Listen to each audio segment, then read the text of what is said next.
Mao kini ato ang weather update para karong adlaw, October 7, 2022.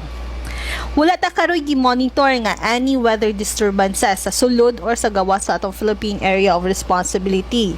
Apan ang Intertropical Convergence Zone o ang ITCZ ang nakapekta karon sa Palawan, Visayas ug sa Mindanao. Ug tungod ani dinhiron sa tibok Visayas ug ang probinsya sa Palawan ug Occidental Mindoro kay makasinati ta karon og medyo madag-umon ngadto na sa madag-umon nga kalangitan nga aduna gihapoy mga katag-katag nga mga pag-ulan, panugdog ug kilat. Kini kay tungod sa ITCZ nga posible gihapon makamugna og flash floods o landslides tungod sa moderate to at times heavy na mga pag-ulan. Para sa mga dugang impormasyon, pwede natong i-check ang atong website ug dinhi ang kutob gikan sa Pag-asa Visayas DOST din sa Mactan, Vine Sabriano.